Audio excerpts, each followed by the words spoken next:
নমস্কাৰ। আজি মই আমলখিৰ বিষয়ে ক'ব বিচাৰিছোঁ। আমলখি ফাইলেণ্টাছ এম্বেলিকা পৰিয়ালৰ পৰা এবিধ ফল আৰু যাক ইণ্ডিয়ান গোজবেৰী বুলিও কোৱা হয়। আৰু ইয়াক ঔষধি হিচাপে যেতিয়া ব্যৱহাৰ কৰা হয় ইয়াৰ নামটো এম্বেলিকা অফিচিনেলিছ। আমলখি যথেষ্ট পৰিমাণে ভিটামিন চিৰে সমৃদ্ধ আৰু ই আমাৰ শৰীৰত যিমানখিনি ৰোগ হয় এই গোটেই ৰোগখিনি নিয়ন্ত্ৰণ কৰাত আমলখিৰ যথেষ্ট অৰিহণা আছে। যেনেকৈ ডায়েবেটিছ ৰোগী এজনৰ যেতিয়া ডায়েবেটিছ হয় তেতিয়া তেওঁৰ শৰীৰৰ যিটো প্ৰতিৰোধ ক্ষমতা অত্যন্ত পৰিমাণে দুৰ্বল হৈ যায় আৰু এই দুৰ্বল প্ৰতিৰোধ ক্ষমতাক নিয়ন্ত্ৰণ কৰিবৰ কাৰণে আমলখিৰ যথেষ্ট প্ৰয়োজনীয়তা আছে।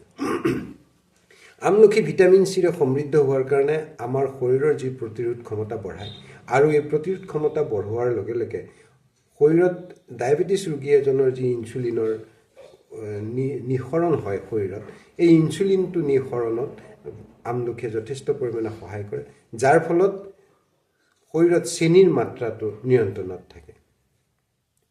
এতিয়া হাৰ্টৰ ৰোগী এজনৰ কাৰণেও আমলখি যথেষ্ট উপকাৰী। এজন হাৰ্টৰ ৰোগী আচলতে হাৰ্টৰ ৰোগী এজন হোৱাৰ মূলতে কাৰণ কেইবাটাও থাকে। এক নম্বৰ হ'ল তেওঁৰ শৰীৰত যদি কলেষ্ট্ৰল বাঢ়ি যায়। 2 নম্বৰ যদি তেওঁৰ কিডনিৰ যিটো কাৰ্যক্ষমতা, কিডনিৰ কাৰ্যক্ষমতাটো যদি সঠিকভাৱে নহয়। আৰু 3 নম্বৰ হ'ল তেওঁৰ যদি হাইপাৰটেনশ্যন থাকে, উচ্চ ৰক্তচাপ থাকে। এতিয়া কথা হ'ল আমলখিয়ে কেনেকৈ নিয়ন্ত্ৰণ কৰে। এতিয়া আমলখি যেতিয়া এজন ৰোগীয়ে খায়, এজন হাৰ্টৰ ৰোগীয়ে খায়, তেতিয়াহ'লে তেওঁৰ শৰীৰত যিটো কলেষ্ট্ৰলৰ পৰিমাণটো বাঢ়িব নিদিয়ে। কলেষ্ট্ৰলৰ পৰিমাণটো বাঢ়িব নিদিয়াৰ লগে লগে হৃদযন্ত্ৰলে তেজৰ যিটো সোঁত, তেজৰ সোঁতটো সঠিকভাৱে বয় আৰু তেজৰ যিটো গাঢ়তা, তেজৰ গাঢ়তাটো কমাই ৰাখে। তেজৰ গাঢ়তাটো বেছি হ'লেও তেজৰ সোঁতত ব্যাঘাত জন্মে। তাৰপিছত আমলখি আমাৰ যিটো LDL বুলি কয়, যিটো আচলতে আমাৰ শৰীৰত 2 ধৰণৰ কলেষ্ট্ৰল তৈয়াৰ হয়। এটা LDL বুলি কয়, যিটোক আমি আচলতে বেয়া কলেষ্ট্ৰল বুলি কওঁ, আৰু এটা হ'ল যিটো HDL, যিটোক আমি ভাল কলেষ্ট্ৰল বুলি কওঁ। আমলখিয়ে আচলতে ভাল কলেষ্ট্ৰলৰ পৰিমাণটো শৰীৰত বঢ়াই দিয়ে আৰু বেয়া কলেষ্ট্ৰলৰ পৰিমাণটো কমাই অনাত আমলখিয়ে সহায় কৰে। এজনী ছোৱালীৰ যেতিয়া পিউবাৰ্টি আৰম্ভ হয়, পিউবাৰ্টি আৰম্ভ হোৱাৰ সময়তো আমলখিৰ যথেষ্ট অৰিহণা আছে। মাইকী মানুহৰ যিটো হেল্থ বেনিফিট, মাইকী মানুহৰ যিটো ইউটেৰাছৰ গোটেই প্ৰক্ৰিয়াটোৰ লগত আমলখি যথেষ্ট পৰিমাণে মেন্সৰ পৰা আৰম্ভ কৰি মেন্সটো ইৰেগুলাৰ হোৱা, মেন্স বেছিকৈ হোৱা, মেন্সৰ সময়ত পেইন হোৱা ইত্যাদি বিভিন্ন সমস্যাৰ লগত আমলখি যথেষ্ট পৰিমাণে জড়িত। আমলখি যদি খায় এইবিলাক সমস্যাৰ পৰা যথেষ্ট পৰিমাণে সকাহ পোৱা যায়।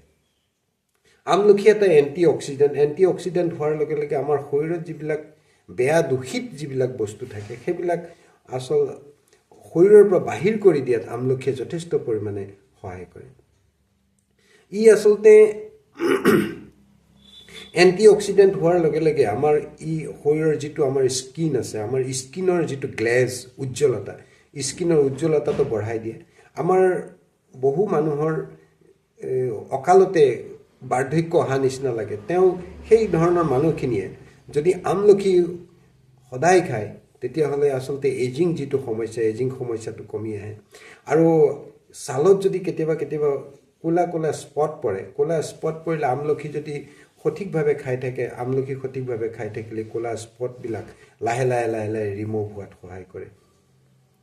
তাৰপিছত লিভাৰৰ ক্ষেত্ৰত আমি যদি চাওঁ, আমলখি যদি আমি নিয়মিতভাৱে আমলখি খাই থাকোঁ, তেতিয়া নিয়মিতভাৱে আমলখি খাই থাকিলে ফেটি লিভাৰৰ সমস্যাটো নাথাকে।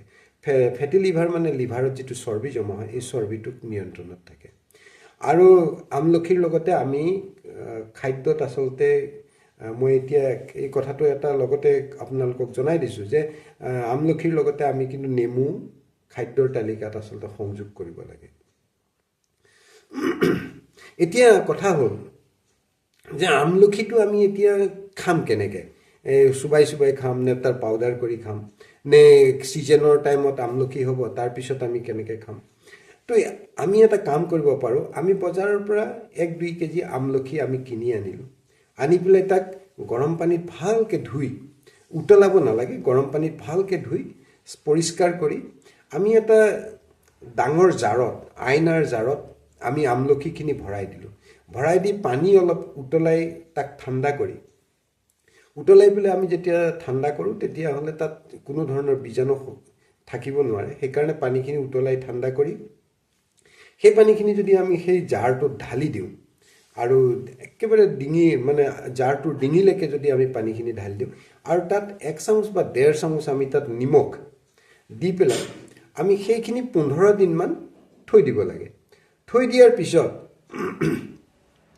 আমি তাৰ পৰা প্ৰত্যেক দিনা ৰাতিপুৱা খালী পেটত 3 চামুচকৈ সেই পানীটো আমি যদি খাওঁ আৰু আমি 3 চামুচ পানী যেতিয়া খাম তেতিয়া তাত 3 চামুচ পানী আকৌ ঢালি থ'ব লাগিব এনেকৈ আমি প্ৰত্যেক দিনা যদি আমি এনেকৈ কৰোঁ তেতিয়া আমি 2-3 মাহলৈকে সেইখিনি আমলখি আমি খাই থাকিব পাৰিম আৰু আমলখিখিনি কেতিয়াও বেয়া নহ'ব আপোনালোকে কৰি চাব পাৰে আৰু আপোনালোকে কমপ্লিট আমলখিৰ যিটো ঔষধি গুণ সেই পানীখিনিত আপোনালোকে উপলব্ধি কৰিব মোৰ বিশ্বাস আছে আপোনালোকে আমলখিৰ বিষয়ে এইখিনি কথা জানি আপোনালোকে যথেষ্ট উপকৃত হ'ব আৰু যদি আপোনালোকৰ ভাল লাগে তেতিয়াহ'লে এই ভিডিঅ'টো অলপ শ্বেয়াৰ কৰি দিব যাতে 10জন মানুহে এই কথাটো গম পায় কাৰণ আমলখি আমি সদায় অৱহেলাৰ দৃষ্টিৰে চাই আছোঁ কিন্তু আমলখিৰ যে ইমান ঔষধি গুণ আছে সেইটো অন্তত সকলোৱে জানক আৰু এটা কথা ইয়াৰ লগতে কৈ থব লাগিব যে গেষ্ট্ৰাইটিছৰ যদি সমস্যা থাকে গেষ্ট্ৰাইটিছৰ সমস্যাটো মই যেটো প্ৰক্ৰিয়া কলো যে এনেকৈ জাৰত ভৰাই থব লাগে তাৰ পৰা সদায় খাব লাগে 3 চামুচ কৰি কিন্তু এইটো গেষ্ট্ৰাইটিছৰ সমস্যাটো যথেষ্ট উপকাৰ লাভ কৰিব আৰু যিসকলৰ কনষ্টিপেশ্যন থাকে কনষ্টিপেশ্যন নোহোৱা হ'ব পাইলছৰ সমস্যা থাকে পাইলছৰ সমস্যা নোহোৱা হ'ব যাৰ হিমোগ্লোবিনৰ সমস্যা থাকে হিমোগ্লোবিনৰ মাত্ৰা বাঢ়িব এই গোটেইখিনি উপকাৰৰ কাৰণে আপোনালোকে এবাৰ নিশ্চয় কৰি যাব আৰু ইমানেকৈ মই আপোনালোকৰ পৰা বিদায়